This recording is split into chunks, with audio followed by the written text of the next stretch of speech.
آپ تمام مومنین کی خدمت میں ولادت امام حسن مجتبیٰ علیہ السلام کی ولادت کی مبارکباد ہم پیش کرتے ہیں۔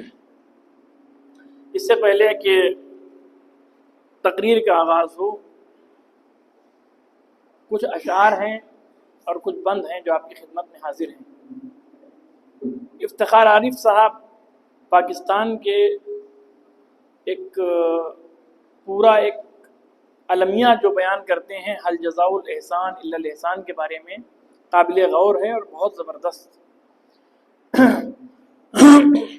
عجب ایک سلسلہ ہے ختیجہ فاطمہ زینب، عجب ایک سلسلہ ہے ختیجہ فاطمہ زینب، وفا کے باب میں صدق و صفا کے باب میں صبر و رضا کے باب میں کیسا منور راستہ ہے ختیجہ فاطمہ زینب۔ طلوع حرف اقرا سے صدائے استغاثہ تک، طلوع حرف اقرا سے صدائے استغاثہ تک، حرا سے کربلا تک مشیت نے جو ایک خط جلی کھینچا ہوا ہے، اسی کا نور ہے جو دل بدل منزل بے منزل ہر طرف پھیلا ہوا ہے۔ رسالت کی گواہی ہو، ولایت کی گواہی ہو، امامت کی گواہی ہو، جو یہ کہہ دیں وہی میزان حق میں مستند مانا گیا ہے۔ ختیجہ فاطمہ زینب گواہی میں تسلسل، پھر گواہی میں تسلسل اور پھر ایسا تسلسل، گواہی میں تسلسل اور پھر ایسا تسلسل، آپ خود اپنی جگہ ایک معجزہ ہیں۔ ختیجہ اور ابو طالب نے جس منزل سے ناموس رسالت کی حفاظت کی، یہ سارا معجزہ اس کی جزا ہے، یہ سارا معجزہ اس کی جزا ہے۔ یہ ہم جو آج بھی دنیا میں پہچانے گئے ہیں، یہ ہم جو آج بھی دنیا میں پہچانے گئے ہیں، لائق اکرام گردانے گئے ہیں، انہی کے در کا صدقہ ہے، انہی کی سب عطا ہے۔ ختیجہ فاطمہ زینب عجب ایک سلسلہ ہے، وفا کے باب میں صدق و صفا کے باب میں صبر و وفا کے باب میں کیسا منور راستہ ہے۔ چند اشعار ہیں جو امام حسن علیہ السلام کی شان میں آپ کی خدمت میں حاضر۔ اعلیٰ جہاں میں آپ کی عظمت ہے یا حسن، اعلیٰ جہاں میں آپ کی عظمت ہے یا حسن، نور خدا سے آپ کی خلقت ہے یا حسن، دونوں جہاں میں آپ کی طلعت ہے یا حسن، طفلی میں بھی یہ شان امامت ہے یا حسن، جھولے میں رہ کے لوح کی تقدیر پڑھتے ہیں، راز خدا کو مالک تقدیر پڑھتے ہیں۔ تھے تین نور مگر پنجتن نہ تھے پورے، تھے تین نور مگر پنجتن نہ تھے پورے، علی و فاطمہ کے نور عین سے پہلے، علی و فاطمہ کے نور عین سے پہلے، نبی کے بعد علی ہیں امام بعد علی، نبی کے بعد علی ہیں امام بعد علی، حسن امام ہوئے ہیں حسین سے پہلے، حسن امام ہوئے ہیں حسین سے پہلے۔ اور مرحوم فراست زید پوری کا ایک بہت لاجواب شعر اور آپ کی خدمت میں حاضر۔ آمد جہاں میں ہادیے جنو بشر کی ہے، آمد جہاں میں ہادیے جنو بشر کی ہے، آمد حجاب نور سے رشک قمر کی ہے، آمد امام خلق نور نظر کی ہے، آمد خدا کے شیر کے گھر میں پسر کی ہے، تکبیریں کہہ رہی ہیں یہ ہر ایک تکبیریں کہہ رہی ہیں یہ ہر نیک نام کی، آمد ہے سبط اکبر خیر الانام کی، آمد ہے سبط اکبر خیر الانام کی۔ صلوات بر محمد و آل محمد۔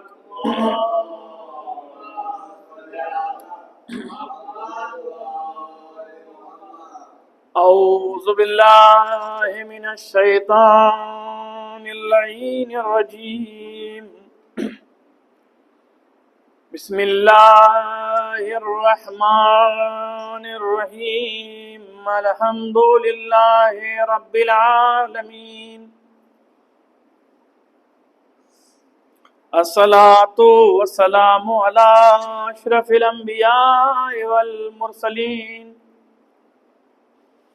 حبیب الہ العالمین النبی المؤید الرسول المسدد المحمود الاحمد المصطفى الامجد ابی القاسم المصطفى محمد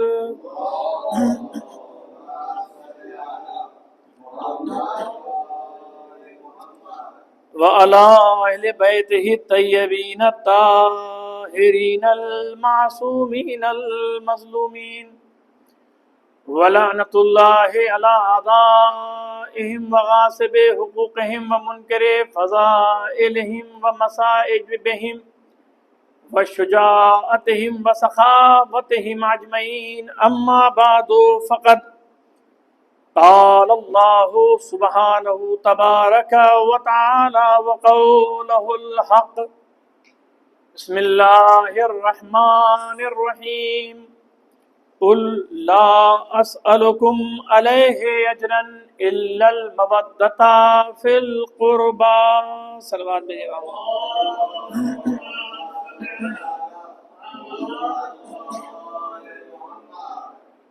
عزیزان محترم، 15 رمضان المبارک کی بابرکت شب، ایسی شب جس میں علی و فاطمہ کے نور نظر اور رسول اکرم صلی اللہ علیہ وآلہ وسلم کے دل کی ٹھنڈک،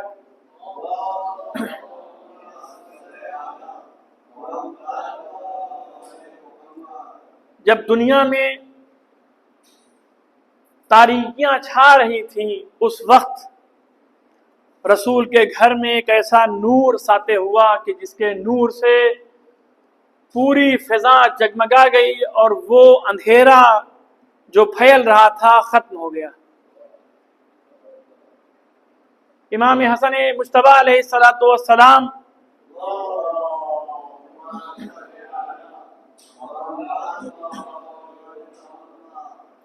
پیغمبر کے چہیتے نواسے، پیغمبر اسلام کی طرف آپ نے دیکھا ہوگا کہ زیارات میں جہاں جہاں کے اوپر امام حسن اور امام حسین کا نام آتا ہے تو وہاں پر رسول کا ابن میں رسول کا نام آتا ہے، یبن رسول اللہ۔ امیر المومنین فرماتے ہیں کہ یہ میرے دونوں لاڈلے رسول کے بیٹے ہیں۔ اللہ نے رسول کو دو ایسے بیٹے عطا کیے کہ جن کے نور سے، جن کی برکت سے کائنات میں خوشحالی پھیل گئی، ملائکہ کے بیچ میں، انبیاء اور اولیاء کے بیچ میں وہ خوشحالی پیدا ہوئی جو آج تک باقی ہے اور محفوظ ہے۔ قرآن قصیدہ پڑھ رہا ہے، قل لا اسألکم علیہ اجرا الا المودۃ فی القربى۔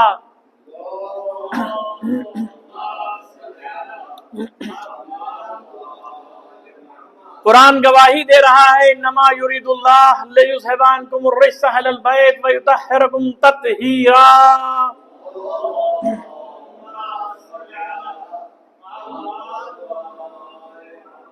قرآن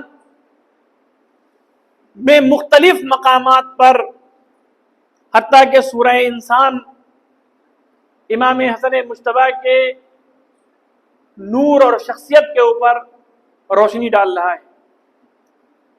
کیا عظمت ہے کہ خود بھوکے رہتے ہیں لیکن سائل کو پہلے کھلاتے ہیں۔ کیا ہمارے معاشرے میں ایسا ہوتا ہے؟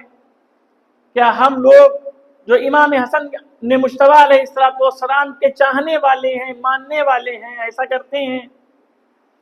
امام نے وہ کارنامے انجام دیے ہیں۔ میں نے ہسٹری کی طرف گزشتہ سال ہسٹری پہ پوری وضاحت کر چکا ہوں، ہسٹری پر، اور ولادت سے لے کے شہادت تک تقریباً تمام پہلوؤں پر ڈسکس ہو چکی ہے۔ چند نکات کی طرف عرض ہے اور اس کے بعد آپ کی جلدی سے زحمت تمام کروں گا۔ امام حسن علیہ السلام کی وہ ذات تھی، ایسی مظلوم ذات ہے امام کی کہ تاریخ نے بہت ظلم کیا ہے، مورخین نے لکھنے میں کوتاہیاں کی ہیں امام حسن کے بارے میں، لیکن آپ جب کتابوں میں جائیں گے تو شیعہ کتابیں ہیں، اہل سنت کتابیں بھی قصیدہ پڑھتی ہوئی نظر آئیں گی امام حسن کا۔ یہ ایسی ذات تھی کہ جو خود بھوکے رہ جاتے تھے لیکن بھوکوں کو کھانا کھلا دیا کرتے تھے۔ سوال اگر ہو رہا ہے تو خالی ہاتھ کوئی نہیں جانے والا، جو آیا ہے وہ خالی ہاتھ نہیں جائے گا، بلکہ امام حسن اس کو ہاتھ بھر کے اس کو دیں گے۔ تاریخ گواہ ہے کہ معاویہ بن ابو سفیان نے ایک اپنی طرف سے مبلغ کو بھیجا، مبلغ کا اعزام کیا، بھیجا اسے کہ جاؤ اور مدینے میں جا کر امام حسن کے خلاف جو ہے وہ پروپیگنڈا کرو، اور امام حسن کے خلاف جاؤ، لوگوں کو بہکاؤ، گالیاں دو امام حسن کو نعوذ باللہ، اور امیر المومنین کی شان میں گالیاں بھیجو۔ وہ آتا ہے شامی، اور آنے کے بعد وہ امام کی شان میں باہر بڑی گستاخیاں کرتا ہے۔ عزیزان محترم، کسی کو بھیجنا کسی کام کے لیے اور ہوتا ہے، کبھی اس کو ہاتھ بھر کے بھیجا جاتا ہے، کبھی ہاتھ خالی بھیجا جاتا ہے۔ وہ آیا اور جب وہ بھوکا ہوا تو کسی نے اسے کھانا نہیں دیا، اور سب نے راستہ امام حسن کے دروازے کی طرف بتایا کہ در امام حسن کی طرف چلے جاؤ۔ کریم اہل بیت امام حسن مجتبیٰ، دسترخوان امام حسن کا ابھی آپ کو اندازہ ہوگا۔ سائل آیا، سوال کیا، دق الباب کیا، دروازے کو کھٹکھٹایا، آج کے زبان میں کہا جائے گا دروازے کی بیل بجائی۔ امام نکلے، کہا میں مسافر ہوں۔ امام نے بلا لیا اسے، وہ ابن السبیل ہے نا، مسافر ہے، بلا لیا، کہا بیٹھو۔ امام نے کھانا لگایا، کہا کھانا کھاؤ، بھوکے ہو تم، کھانا کھاؤ۔ پہننے کے لیے اگر کپڑا نہیں ہے تو ہم تمہیں کپڑا عطا کریں گے، رہنے کے لیے جگہ نہیں ہے تو ہم تمہیں جگہ عطا کریں گے۔ جوانان جنت کے سردار، اللہ نے اسی لیے تو امام حسن اور امام حسین کو جوانان جنت کا سردار بنایا۔ تم یہاں انکساری کر رہے ہو، ہم تمہیں وہاں جوانان جنت کا سردار بنا دیں گے۔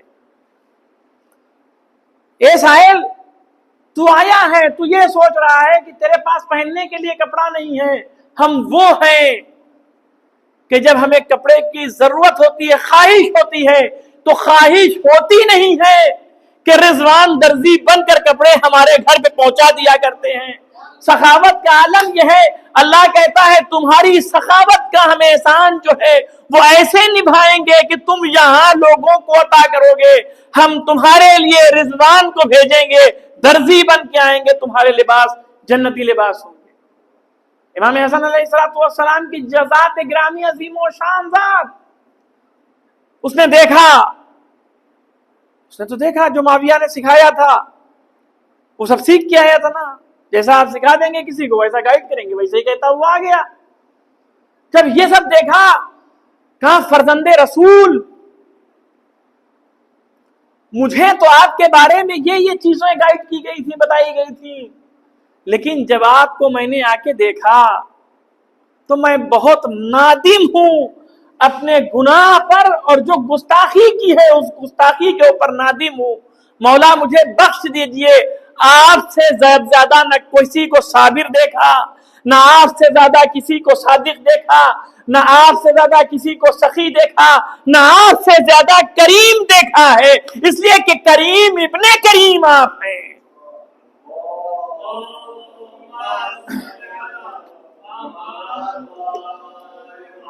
کریم ابن کریم آپ ہیں۔ امام حسن کی ذات یہ ذات تھی۔ عزیزان محترم، پیغمبر اسلام حضرت محمد مصطفیٰ صلی اللہ علیہ وآلہ وسلم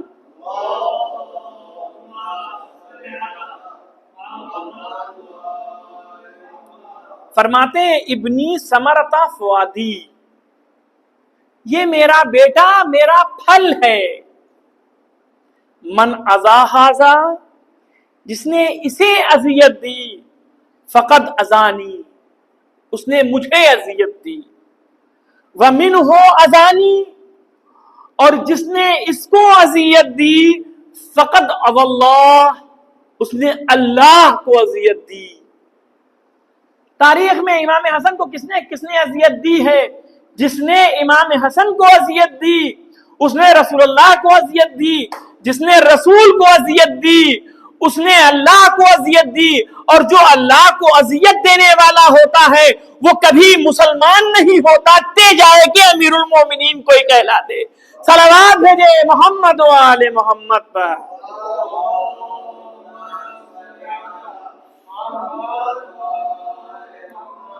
پیغمبر پھر ارشاد فرماتے ہیں اللہم انی احب حسنان، اے میرے معبود میں اپنے بیٹے حسن سے محبت کرتا ہوں، فأحبہ وأحب اللہ من یحبہ، جو اس سے محبت کرتا ہے، اس حسن سے جو محبت کرے گا اس سے اللہ محبت کرے گا، اور جو اس سے دشمنی رکھے گا اس سے اللہ دشمنی رکھے، وہ اللہ کا دشمن ہو جائے گا، اور جو اللہ کا دشمن ہو سک جائے گا وہ کائنات میں وہ مسلمان تو دور کی بات ہے، نہ وہ مسلمان ہو سکتا ہے نہ وہ مومن ہو سکتا ہے، وہ فاسق اور فاجر ضرور ہو سکتا ہے۔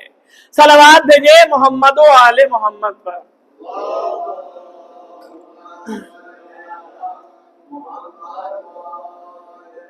دیکھیں امام کی جو کمال و جمال ہے امام کا وہ عجیب ہے۔ صلح امام حسن ہو چکا، پورا واقعہ نہیں پڑھنا ہے۔ صلح معاویہ اور امام حسن کے بیچ میں جو صلح ہوئی، جنگ کو ترک کر کے جو صلح ہوئی ہے وہ معاہدہ ہو گیا۔ معاہدہ ہونے کے بعد امام موجود ہیں، ابھی وہیں معاویہ بھی موجود ہے۔ عمر عاص جو ہے، تاریخ میں لکھا یہ گیا ہے کہ عمر عاص مشاور تھا کس کا؟ معاویہ بن ابو سفیان کا۔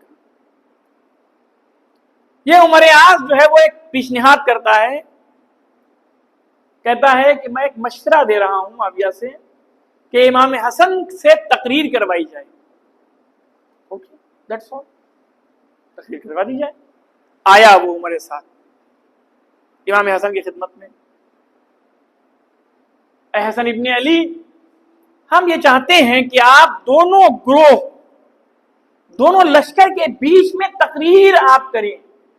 یہ بہت اچھا موقع تھا امام حسن کی تبلیغ کے لیے۔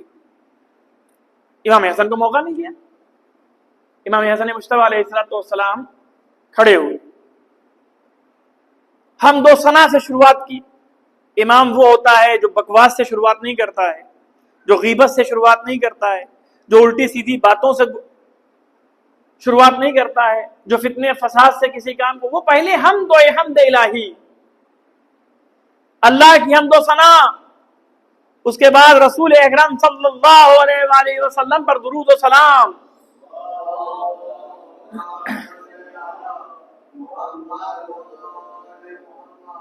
اس کے بعد امام فرماتے ہیں کہ میں رسول کا بیٹا، میں علی ابن ابی طالب کا بیٹا ہوں، میں زمزم و صفا کا مالک ہوں، میں وہ ہوں کہ جس کا نانا سدرۃ المنتہا، میں وہ ہوں کہ جو رسول اللہ سے اتنا نزدیک تھے کہ جو کعبہ قوسین اور ادنا جیسے راستہ بس ایک جگہ باقی تھی، ایک فاصلہ باقی تھا جسے کعبہ قوسین اور ادنا کہا جاتا ہے۔ میں وہ ہوں کہ جس کو رسول اکرم نے اپنے سینے سے لگایا، میں وہ ہوں کہ جس کو رسول نے اپنے رسول ناکا بنے جس کے لیے، اور میں وہ ہوں کہ جو میں ناکے پر سوار ہوا، لیکن مجبور اس بات پہ ہوا کہ آج جو حالات پیدا ہو گئے ہیں، ان حالات میں صلح پہ میں مجبور ہوا ہوں۔ دیکھیں راضی ہونا ایک چیز ہے، مجبور ہو کے راضی ہونا ایک چیز ہے۔ مجبور ایک رضایت ہوتی ہے اور ایک مجبوری میں رضایت ہوتی ہے۔ رضایت کیسی ہوتی ہے؟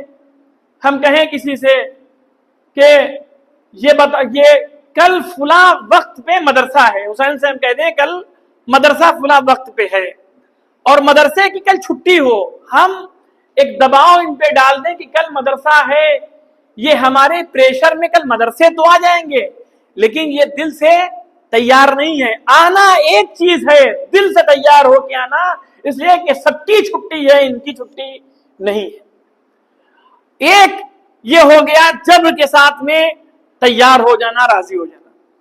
دوسری روایت یہ ہوتی ہے کہ نہیں، اختیاری ہے، کل سب کو مدرسے آنا ہے، ان سے بھی کہا گیا کہ آپ بھی آئیے گا، یہ بھی تشریف لے آئے اور مدرسے میں سب سے پہلے آ کے بیٹھ جاتے ہیں، ماشاءاللہ سے آ کے بیٹھ گئے، آ کے بیٹھے ہیں۔ آج جو بیٹھے ہیں وہ یہ اپنی مرضی سے آئے ہیں۔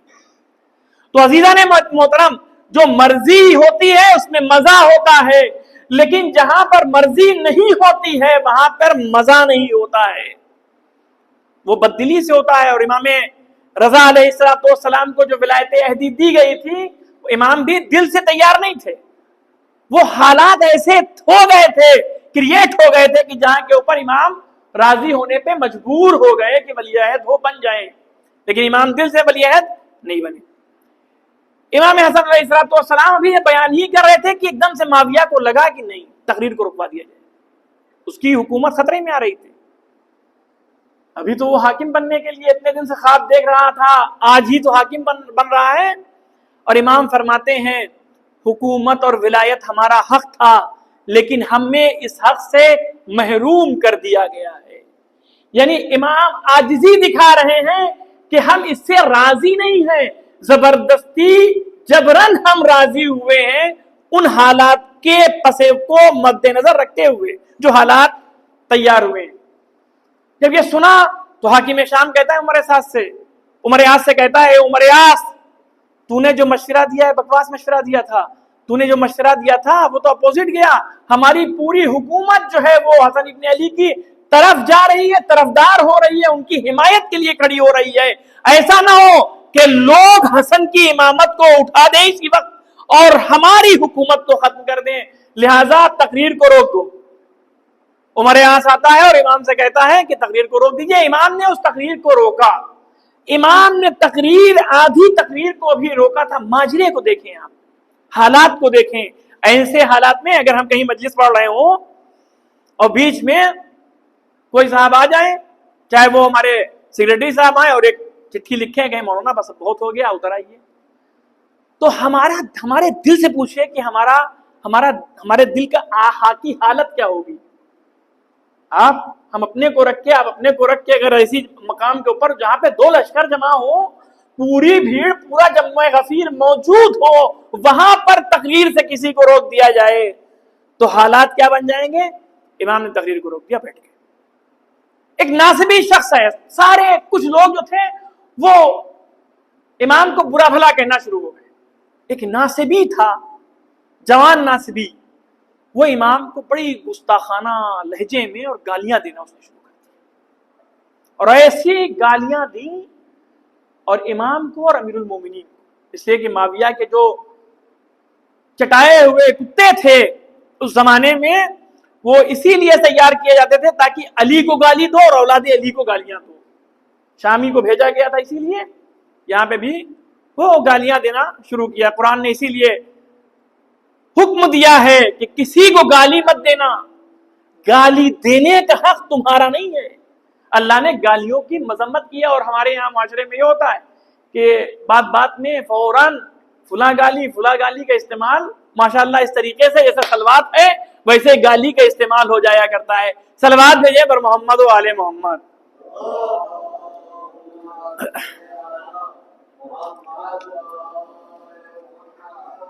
امام نے ناصبی کو جب دیکھا، ناصبی جوان کو، اس کی گالیوں کو، تو امام ناراض ہو گئے،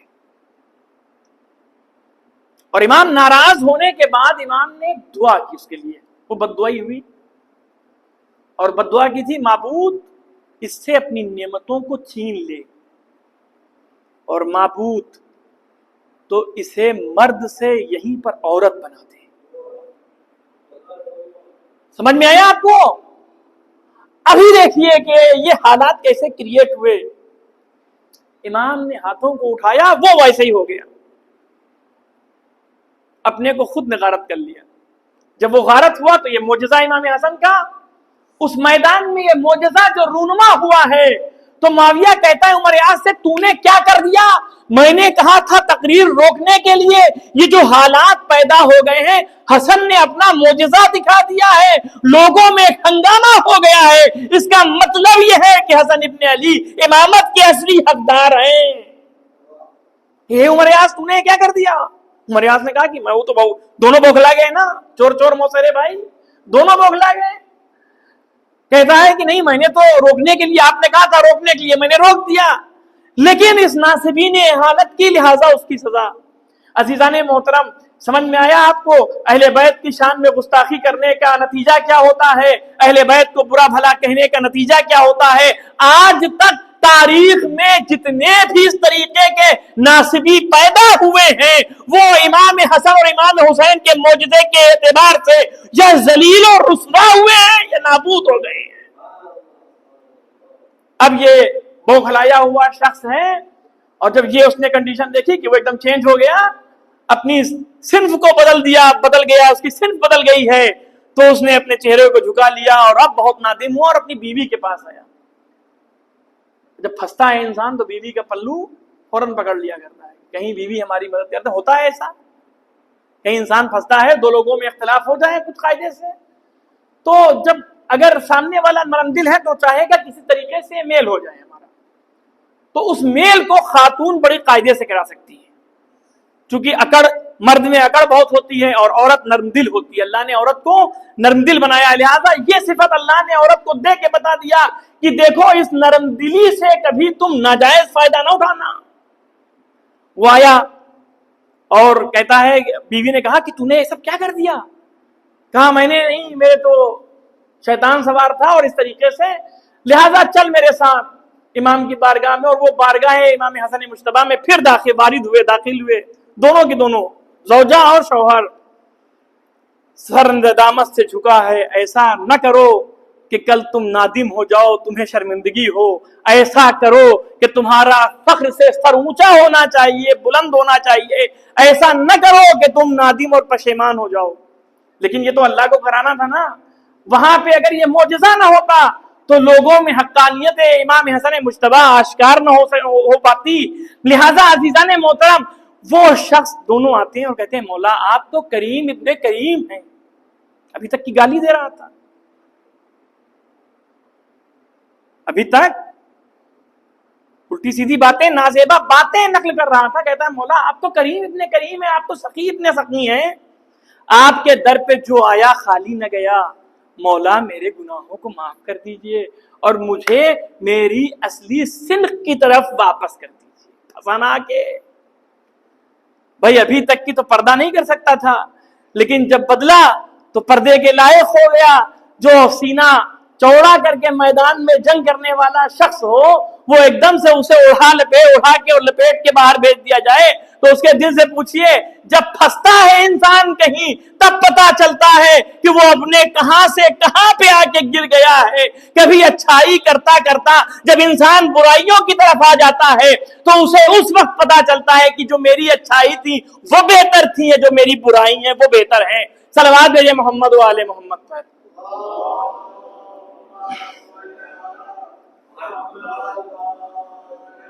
امام ہم لوگوں کی طرح نہیں ہیں. رب اشرح لی صدری, ہے میرے معبود میرے دل کو وسعت صدر عطا کر دے, میرے دل کو بڑا کر دے.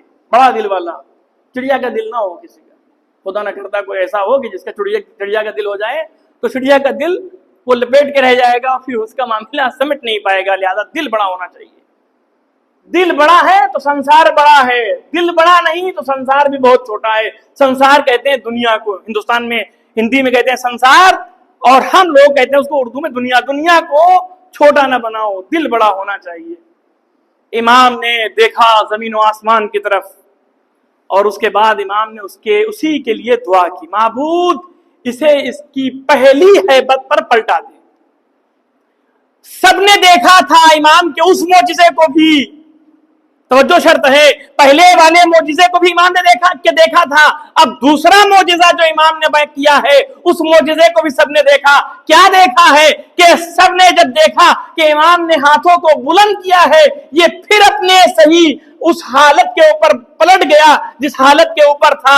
جیسے ہی وہ پلٹتا ہے فوراً سر کو جھکا دیتا ہے، فرزند رسول ہم آپ پر ایمان لاتے ہیں، آپ صادق ہیں، آپ امین ہیں، صلوات بھیجیں محمد و آل محمد پر۔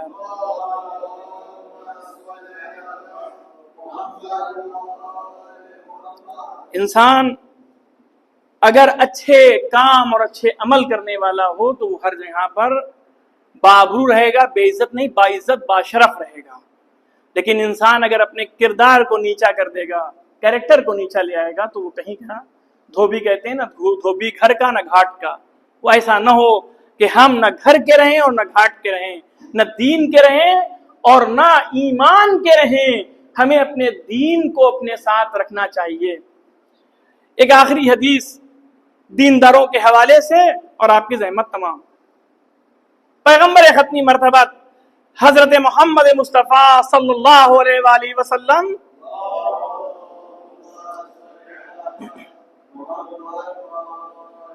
جلدی سے بس صرف حدیث کو بیان کروں گا، اس کی ڈیٹیل بہت زیادہ بیان نہیں کرنا ہے۔ پیغمبر فرماتے ہیں سمان و خصالین من عمل بها من امتی حشرہ اللہ مع النبیین والصدیقین والشہداء والصالحین۔ 8 صفت، 8 کوالٹی ایسی ہیں کہ اگر کوئی شخص ہماری امت میں سے کوئی شخص ان 8 خصلتوں میں سے ان خصلتوں پر کوئی عمل کرے، وہ شہداء کے ساتھ میں، صدیقین کے ساتھ میں، نبیین کے ساتھ میں اور صالحین کے ساتھ میں محشور کیا جائے گا۔ کس کو نبیوں کے ساتھ میں محشور ہونا ہے، کس کو شہداء کے ساتھ میں۔ واقعاً وہ لوگ باشرف ہوں گے جو نبیوں کے ساتھ میں محشور ہوں، جو شہداء کے ساتھ میں محشور ہوں، جو صدیقین کے ساتھ میں محشور ہوں، جو صالحین کے ساتھ میں محشور ہوں۔ 8 صفت جلدی سے اور آپ کی زحمت تمام۔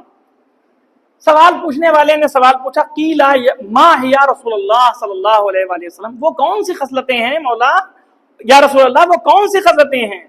فقال رسول اللہ صلی اللہ علیہ وآلہ وسلم، رسول اللہ نے فرمایا من زود حاجن، جو حاجیوں کی مدد کرتے ہیں۔ حاجیوں کی جو لوگ مدد کرتے ہیں، کیسے مدد کرتے ہیں؟ یہ نہیں کہ حاجی کو پیسے دے دیں، کہیں کہ آپ حج کر کے آ جائیے، حج واجب میں نہیں، ایسا نہیں ہے۔ حج واجب تب واجب ہوگا جب وہ انسان مستطیع ہوگا، اس کی استطاعت ہوگی، اس کے پاس مال اتنا ہو جائے کہ حج واجب تو وہ جائے گا۔ کیسے اس کی ہم مدد کریں گے؟ اگر دھوپ پڑ رہی ہے وہاں پہ تو اسے چھتری دے دیں، اگر معذور ہے کنکریاں نہیں اٹھا سکتا ہے تو اس کو کنکریاں میں مدد کر دیں، اگر اس کو کوئی پریشانیاں ہو رہی ہیں وہاں پر تو اس کی پریشانیوں کو دور کر دیں۔ یہ جو چیزیں ہیں، یہ جو خدمتیں ہیں، اسے کہتے ہیں حاجیوں کی مدد کرنا۔ پہلی خصلت حاجیوں کی مدد۔ دوسری خصلت حسین اور سلمان اور یہ حسین اور جو ہمارے جوان، ان کے لیے دوسری خصلت ہے وَزَوَّجَ أَعْزِبًا، اپنے جو نوجوان ہمارے ہیں ان کی شادیاں کروا دو۔ ہمارے جو جوان ہیں ان کی شادیاں کروا دو۔ امام مجتبیٰ علیہ السلام اپنے زمانے میں غربا کی مدد بھی کرتے تھے، حاجیوں کی مدد بھی کرتے تھے اور جوانوں کی شادیوں میں بھی سبقت اختیار کرتے تھے اور جوانوں کی شادیوں میں تشویق کرتے تھے۔ آج کے زمانے میں معاشرے میں شادی اتنی سخت ہو گئی ہے کہ بعض جگہ کے اوپر کینیڈین پاسپورٹ دیکھا جاتا ہے، بعض جگہ کے اوپر امریکن پاسپورٹ دیکھا جاتا ہے۔ ایسی شادی کو بنا دیا، بیوی اور شوہر کے رشتے کو ایسا بنا دیا ہے جیسے ایک گلی میں دو گاڑیاں ہوں اور آمنے سامنے ہو، نہ یہ ہٹ رہی ہے نہ وہ ہٹ رہی ہے، جب نہ یہ ہٹے گی تھوڑا آگے پیچھے نہ وہ ہٹے گی آگے پیچھے، تو کیا ہوگا؟ وقت دونوں کا تلف ہوگا اور دونوں گاڑیوں میں پرابلم کریٹ ہو جائے گی۔ عزیزان محترم، آج ہمارے معاشرے میں بھی اسی طریقے کے حالات بنا دیے گئے ہیں کہ شادی کو سخت کر دیا گیا ہے۔ ایسا نہ ہونا چاہیے۔ ہمارے اگر جوان ہیں تو ان کی شادیاں کروانے میں آپ مدد کریں۔ اگر بے روزگار ہیں، آپ کے پاس اللہ نے دیا ہے تو انہیں روزگار کے لیے وہ امکانات دیں، ان کی مدد کریں تاکہ وہ روزگار سے لگ جائیں۔ ایسا نہ ہو کہ وہ اتنا آپ جہیز مانگ دیں، لڑکی والے اتنا جہیز مانگ دیں کہ جو لڑکے والے اتنا جہیز مانگ دیں کہ لڑکی والے جہیز نہ دے پائیں، اور لڑکی والے اتنا مہر مانگ دیں کہ لڑکے والے وہ مہر نہ دے پائیں۔ اسلام کہتا ہے معتدل راستے کو چنو گے، ہر زندگی کے وہ فیصلے جو ٹف ہیں وہ سب آسان اور سہل ہو جائیں گے تمہارے لیے۔ دوسری یہ چیز ہے وَأَغَاثَ مَلْهُوفًا، اور اگر کوئی پریشانیوں میں تمہیں آواز دے تو اس کی مدد کے لیے دوڑ جاؤ۔ وَرَبَّا یتیمًا، اور یتیموں کی پرورش کرو۔ پیغمبر اسلام ختمی مرتبہ حضرت محمد مصطفیٰ صلی اللہ علیہ وآلہ وسلم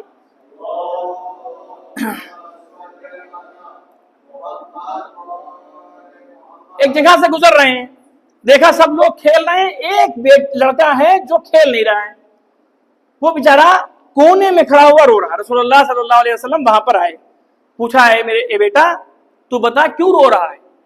کہا میرے باپ دنیا سے رخصت ہو چکے ہیں، میری ماں نے دوسری شادی کر لی، میرا کوئی پرسان حال نہیں ہے، میں بہت پریشان ہوں، میں کس کو اپنا باپ کہہ کے پکاروں، میں بہت پریشان ہوں۔ پیغمبر اسلام فرماتے ہیں بیٹا تم کو پسند ہے کہ تم مجھے باپ پکارو؟ اگر تمہیں پسند ہے کہ تم مجھے باپ پکار سکتے ہو تو تم مجھے باپ پکارو، آج سے ہم تمہارے باپ ہیں۔ یتیموں کی مدد، یتیموں کی پرورش ایسے جیسے رسول نے کی، اور تاریخ یہ گواہ ہے کہ رسول اسلام جب تک زندہ رہے ہیں اس یتیم کی پوری کفالت کرتے رہے ہیں، اور جب پیغمبر دنیا سے رخصت ہوئے تو وہ ڈاڑھیں مار مار کے رو رہا تھا اور یہ کہہ رہا تھا حقیقت یہ ہے کہ آج میں یتیم ہوا، اس سے پہلے مجھے یتیمی کا احساس ایسا نہیں ہوا ہے جو ہے آج ہمیں یتیمی کا احساس ہوا ہے، آج میں یتیم ہو گیا۔ وَهَدَى ضَالًّا، اور جو کوئی گمراہ ہے، پانچویں صفت کیا ہے؟ اگر کوئی گمراہ ہے، بے دین ہو، بھٹک گیا ہے تو اس کی ہدایت کیجیے۔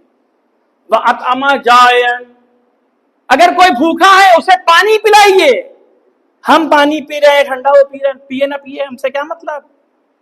ہم کھا رہے ہیں، وہ کھائے چاہے نہ کھائے، ہم کھا رہے ہیں، پڑوسی بھوکا سو رہا ہے، ہمارے اوپر لعنت، ہمارے تمام کیریکٹر کے اوپر لعنت ہے۔ ہم کھائیں، پڑوسی بھوکا رہ جائے، پہلے پڑوسی کو کھلاؤ، پہلے پڑوسی کو پلاؤ، تب کھاؤ پیو، تب تم مومن ہو، ورنہ مومن نہیں ہو۔ وَأَطْعَمَ جَائِعًا وَأَرْوَىٰ عَطْشَانًا، اور اگر کوئی پیاسا ہے تو اسے پانی پلاؤ۔ وَصَامَ فِي يَوْمِ حَرٍّ شَدِيدٍ، اور روزہ سخت گرمی میں رکھو۔ جو سخت گرمی میں روزے کو برداشت کرتے ہیں وہ ان 8 صفات کے مالک ہیں، اور ان کا وہ جو محشور ہوں گے شہداء کے ساتھ میں، صدیقین کے ساتھ میں، نبیین کے ساتھ میں، صالحین کے ساتھ میں۔ ہم سب کے لیے دعا ہے معبود سے معبود ہم سب کو نبیین، شہداء، صالحین، صدیقین کے ساتھ میں محشور فرما، ہمارے تمام اعمال کو قبول فرما۔ جو مریض ہیں انہیں صحت کامل و عاجل عطا فرما، جو مقروض ہیں ان کے قرض کو ادا فرما، امام زمانہ کے ظہور میں تعجیل فرما، ہمیں ان کے اعوان و انصار میں شمار فرما۔ ربنا تقبل منا۔